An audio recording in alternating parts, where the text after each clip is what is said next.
If I can have your attention here in the media center, we have today's runner-up for today's 46th annual AAA 400, Kyle Busch, driver of the number 18 Interstate Batteries Toyota for Joe Gibbs Racing. Kyle, intense race for everybody out there. Can you walk us through the final few laps for you? Yeah, it was it was a pretty good race for us. Pretty simple, I guess I'd say too. For us in the 18 Interstate Batteries Camry, we had a really good race car. So my guys did a great job preparing a good piece for us, and allowed me to run up front all day. We were the second best car, and we were able to come home second. So we finished where I thought we deserved to be, and there the first 300 laps, it seemed like it was going to be pretty simple to finish there, and then things kind of got a little complicated there in the last 100 with pit strategies and pit stops and things going on with where we needed to be on the restart and all that stuff. So it all ended out to be pretty good for us in an 18 car. So move on to the next round. Thanks, Kyle. It also turned out to be a good day for the 88 car and the driver of the 88, Dale Earnhardt Jr., driver of the Nationwide Chevrolet, makes it in to the contender round for the chase for the NASCAR Sprint Cup. Dale, it got close out there. Talk about your closing laps. Yeah, they were pretty eventful. We weren't going to really advance. Jamie, he took off on that run before last with about 50 to go, and I hadn't seen that kind of speed in his car all day, so it kind of surprised me. But I thought we were going to get to him and get around him, but he took off, and with the laps were running out. But we had a late caution and got around him and Matt down there in turn 3 and 4 on the outside. They kind of were.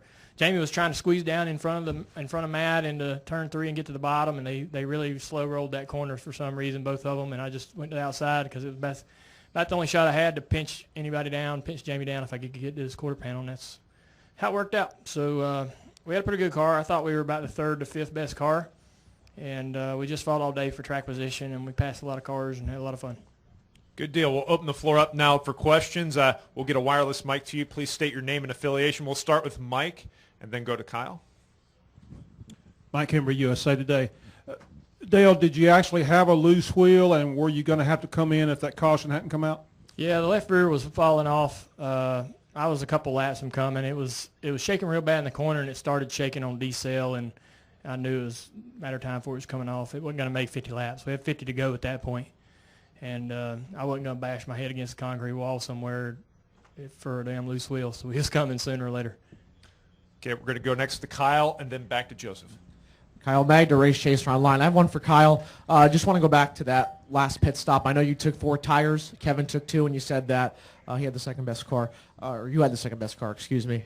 Did you think taking those 4 tires there at the end would maybe give you an advantage, knowing that Kevin took 2 there? For as fast as Kevin was today, I don't know if I could have had 8 tires and I would have beat him. Seemed like he had 8 tires, but for us, I certainly did think that we'd have a better shot at being able to beat him, but unfortunately I had to restart 5th there. I think Kansas stayed out, and instead of coming out, I came off pit road 4th, but instead of being able to restart 4th, I had to restart 5th, and that just kind of held me up a little bit and wasn't able to allow me to get, a run around the outside and try to get to Kevin's right side before things kind of got single filed out. So, that's where we kind of lost our advantage with those 4 tires. Okay, we'll go to Joseph and then to Kenny Bruce and then to Jeff, and we'll work our way down the line. Balkan, frontstretch.com. Dale, after having 3 finishes of 20th or worse last year in the second round, what are your expectations this season after narrowly making it today to the second round? I'm sorry. Ask me that question again. I knew you weren't listening. After having 3 finishes of 20th or worse last year in the second round, what are your expectations this season after narrowly making it into the round? Yeah. Well, we've been competitive. We ran really good at Richmond, New Hampshire, and here. Feel like we got pretty good speed. We had lost a little speed over the summer, and I think we're gaining a little bit on it. We still got some more to find, but we'll see how these next few tracks stack up. We just got to get a little bit of luck and not ruin it for ourselves. Go next to Kenny. Kenny Bruce, NASCAR.com for Kyle. Kyle, you came in, just outside the top 12 with the weather situation and limited practice. How much concern was there for you and the team going into today's race? We had I had a little bit of concern just based off the short amount of practice time that we got and the way the car was feeling in those practice sessions. You know, I just wasn't quite as confident in it as I wanted to be. You know, we never really got a good feel for what I never really got a good feel for what I thought I needed to race. But right then and there, you know, for today, the way we ran, I can't say enough about my team, Adam and the guys. They made some really good calls and thought to some smart changes overnight, and we had a really fast car today. So, you know, I shouldn't have been too worried, I guess. Should have put my faith in my team, which, you know, they prevailed today for me. Go next to Jeff, and then the gentleman right over there. Jeff Gluck from USA Today. Harvick ends up making it after it looked like he would be eliminated and take out a huge threat. Is that bad news for everybody else? The way he ran today, hell yeah.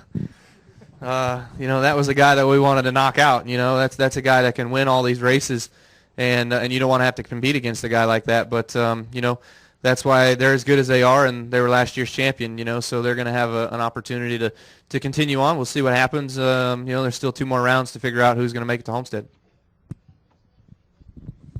Dustin Holt Times record. Dale, you ran really well here in the spring. Didn't have the finish to show for it. Did that give you confidence coming into today's race? No, I didn't remember how we ran here, so I don't. I can hardly remember where we ran last week, but we were pretty happy with the way the car was in practice. I thought that you know, we even with the limited time we had pretty good speed comparable to the competition. We usually, if we practice good, we usually race good, because we never really practice good and tend to race really well. So if we're going to practice good, I get pretty confident, and we seem to have some good speed in practice. Well, gentlemen, congratulations on making it to the contender round, and we'll see you in Charlotte.